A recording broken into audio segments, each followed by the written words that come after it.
You should have told us 10 years ago. I'm listening to this episode again. Hey y'all, it's Tyler J here with What's Tea with Tyler. In honor of Black History Month, I have my Wakanda cup and we're going to sip on this tea known as Paradise on Hulu. Literally the best show on TV. I'm watching it again. I have it in the background so I can marinate on the things that happened in this episode. Hulu, chef's kiss to you for doing your big one and renewing it already because you see the cultural impact that this show already has. I truly want to say that this is the best show on TV in years. And I'm a fan of Interview with the Vampire. But this right here, the writing, the casting, the director, the directing, the cinematography, the storyline, the soundtrack. It's just, it truly is a treat to all of the senses. Episode 7, The Day, which I'm watching again, had me on pins and needles. Like my stomach was truly in knots, just feeling as if I was in this post-apocalyptic world. I wait to midnight every Tuesday to watch these episodes, and this week was no different. I'm literally in my bed with my laptop, like, so many missed opportunities, so many moments of just straight adrenaline, so many moments of human moral conviction of like, oh, why didn't you save them? Or, oh, why didn't you tell them? Like, and I love James Marsden. I've been following him for years, ever since Notebook, even beyond that. And I think he's fabulous as President Cal Bradford. But I had a moment where I was like, why didn't you save Jeffrey? He over here cleaning, even the man who made the best hamburgers. You could have told them. So I really hope they unpack next episode why they chose the 20,000 people that they did. Just because I just feel like it's unfair. And when you talk about fairness and equity, it's really about the haves and the have-not when it comes down to the end of the world. And I feel like it's, I'm not trying to get into conspiracy theories, but it's a foreshadowing of like privilege, like in power and positionality and what that gets you. Because even his secretary, like she's been with you since day one and you just left her. And you're a great president, but why didn't you? That was a missed opportunity. So I was even, let's start at the beginning of the episode with the Cuban Missile Crisis. I appreciate Dan Fogelman's writing. I love that he does flashbacks because it gives us context and a full picture. He did this a lot in This Is Us, and I'm so much a fan of it because I think it just allows you to see that this story is interconnected to a bigger picture. So the Cuban Missile Crisis, I was like, what? What does that have anything to do with this?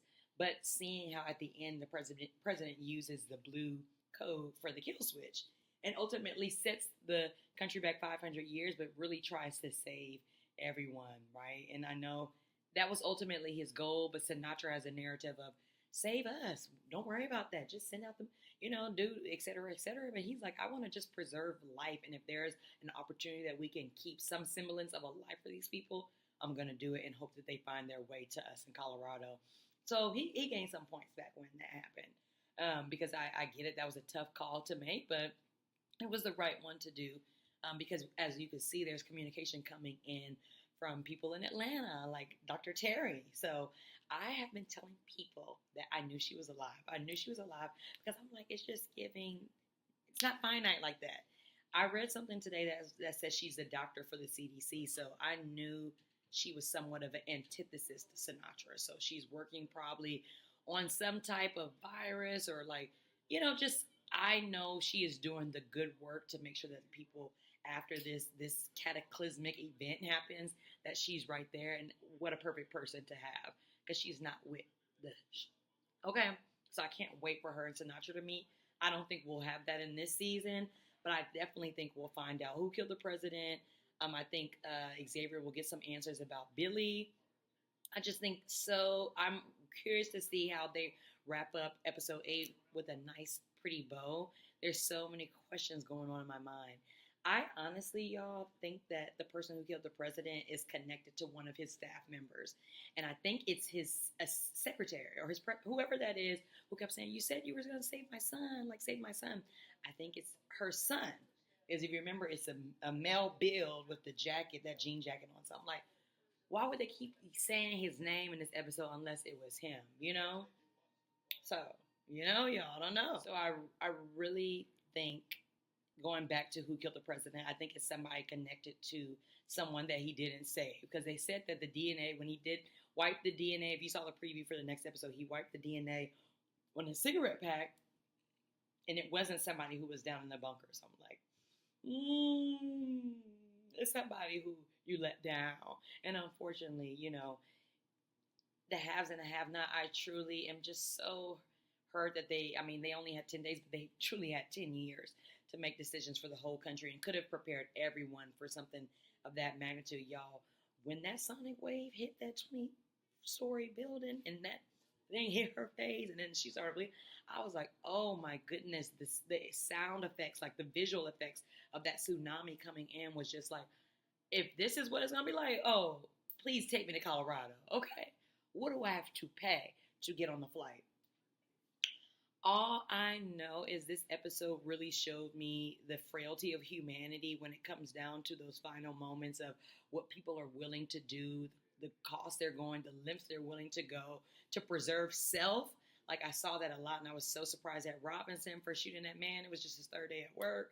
I'm like, girl, but, she had a job to do, but also she was a part of the chosen few. So I just felt so much anxiety, and my blood was racing throughout that whole episode, just the build up of the day. It was so satisfying. It really was, to see the vulnerability, the range of emotions of everyone, right? From the Joint Chiefs to the president to even Terry, hearing like the anxiousness in hers, or just like, I don't know what to do. I'm not with my family.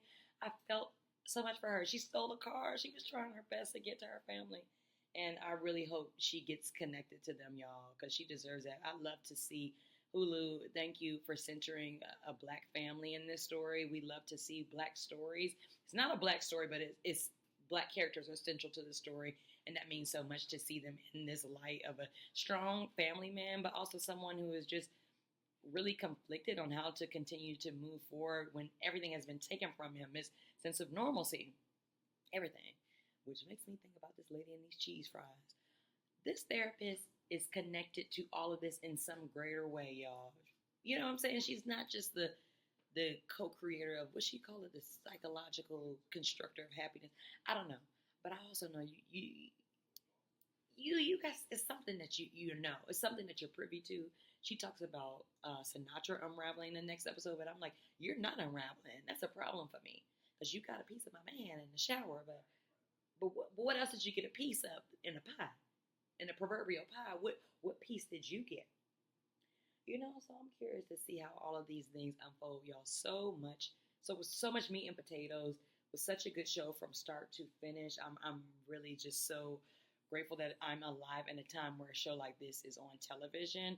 And I just cannot wait to unpack each episode with y'all, because there's so much that I'm like, oh my gosh, this means this. This means this. Why does his daughter have the iPad? He trusts his daughter. She's connected to Jeremy. There's just so many pieces to this puzzle that I hope they put everything out and allow us to see it all next week. The last thing that I wanted to unpack is, just what a day. Like, can you imagine? I essentially feel like they maybe only had 2 hours to get ready to film that live recording, which I'm so glad he did, because it was like, okay, I need to let people know to prepare themselves, even though they don't have any time. But that's the least I can do. The decency, the human decency that he has, which I love. That man is just.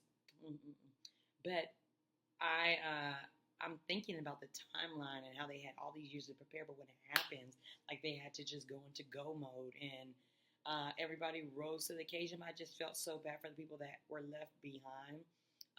But just thinking about that, like, essentially 2 hours, because they gave Terry an hour to get to the airport. Like, they had to be out of there, like, before the hit.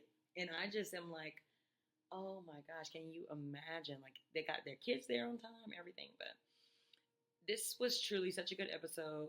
I hope that you all enjoyed this review. I'll be back for next week's episode at midnight. And Paradise, thank you for saving television. Thank you for giving us an escapism in today's height of climate and everything we're going through. even though this is post-apocalyptic and having us have conversations about preparing ourselves, it's such a great way to just really be mindless and just enjoy good acting and enjoy good storylines. Dan Fogelman, this is the icing on the cake. This is us was just the beginning. Can't wait to see what else you do. Can't wait to keep talking about this show. Okay. That was What's Tea with Tyler. Paradise Hulu. See y'all next time.